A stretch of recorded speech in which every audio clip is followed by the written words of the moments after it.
Welcome back, ladies and gentlemen, and we're delighted to be joined over the phone by Dr. Amira. She is a journalist and a media consultant. Thank you for joining us, Dr. Amira. I'm super honored. Thank you. Cairo is calling for unifying African efforts and voices in climate events in preparation for the upcoming UN Climate Conference COP28. What climate issues are of most concern to African countries and need unified vision, in your opinion? Yeah, definitely. Actually, Egypt now is trying to adopt a holistic approach in order to address the climate challenges in the African continent, bearing in mind that though Africa is the least contributor to global emissions, the total emissions by African continent doesn't exceed like 4% of total emissions. However, it is the most vulnerable to the impacts of climate change. So now it's time to focus on the priorities and concerns of the African continent. And actually, Egypt's vision was reflected in the recent participation by the Environment Minister, Dr. Yasmin Fouad, in the Ministerial Conference on Environment held recently in Addis Ababa. She called for unifying action to meet the challenges in the African continent. And definitely, this is also based on the outcomes of COP27 held in Sharm el-Sheikh last year, where Egypt focused on moving from pledges to implementation. Now it's time to turn the previous pledges into real commitments and tangible actions. As we see now, the severe impacts of climate change, and the African continent is grappling with all these severe challenges and impacts that definitely hamper the development plans in the African continent, and this requires both swift and collective action. Right. Cairo said the outcomes of Egypt's COP27 paves the way to successful COP28 in the UAE. Now, how would you elaborate on this statement? Definitely, in COP27, many historic decisions have been taken. For example, the long-awaited dreams of developing countries to have loss and damage funds have turned into reality. So now, in COP28, there will be discussions on mechanism to find financial resources to activate the role of the loss and damage fund. Definitely, also COP28 will bring together all stakeholders. If we are talking about the development partners, private sector, academia, civil society. So definitely based on the outcomes of COP27, there will be more discussions in COP28 to build on these outcomes. And here we have to mention that Egypt's vision in COP27 was together for implementation. It's very important to adopt such a holistic approach in order to reach swift solutions. And definitely when we are talking about providing solutions for climate challenges, it's very important to provide the financial resources to implement these solutions. So, for example, the previous commitments, like the $100 billion that hasn't been met so far, in addition to another commitment to finance biodiversity, and this was also reflected in the speech by Minister Dr. Yasmin Fouad in the recent conference in Addis Ababa. So, definitely, it's time to move from vision into action to build on the outcomes of COP27 and make the best use of momentum. So the last edition of the Conference of Parties was in Africa, in Egypt, and the upcoming one is still in the region, in the MENA region. So it's very important to make the best use of the ongoing momentum. Right. Well, how would you elaborate on the term green investment and its importance to the African continent?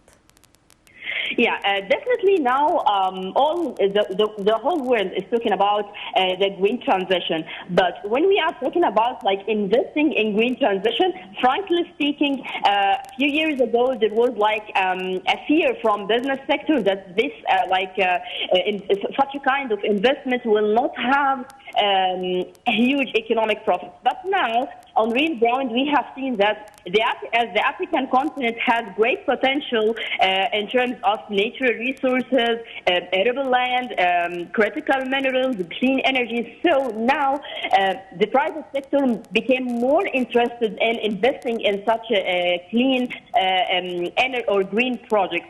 So now it's very important to bring together, as I mentioned, both the private sector and public sector to offer more incentives to foster fruitful partnerships to implement more green projects and also to attract more green investments. If we are talking about the Egyptian experience in particular, we have seen now many projects being implemented, green projects, I mean, in collaboration with the private sector. So there is a crystal clear evidence that such projects, they have great potential, and now it's time to bring more investments from the private sector.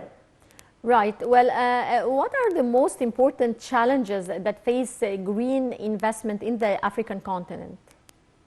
As I mentioned, the African continent is grappling with the severe impacts of climate change. Though Africa has, as I mentioned, now Africa is a continent of immense potential in clean energy, arable lands, and natural resources. But how to attract such kind of investment is somehow there are many challenges related to this. So Egypt is taking the lead in highlighting and promoting the opportunities for investing in green projects in Africa. As we have seen in COP27, many sessions have been held in collaboration with the private sector, with the multilateral development banks also to fund these projects. In September as well, there will be Africa Climate Summit. This is also another important event that will be held in Kenya, Nairobi, before COP28. So such kinds of conferences, such kinds of face-to-face meetings, it helps to foster fruitful partnerships to address the challenges related to providing the required funds to fund the green projects in Africa.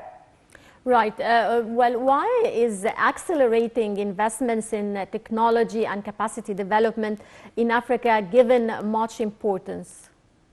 Yeah, definitely. If we are talking about providing solutions for climate change, the role of modern technologies cannot be overlooked. Now, for example, if we are talking about the impact of climate change on water security, now there is modern irrigation systems also in agricultural sector, and all sectors there are modern technologies that are environmentally friendly. So it's very important to bring such kinds of technologies to have more solutions to address climate challenges.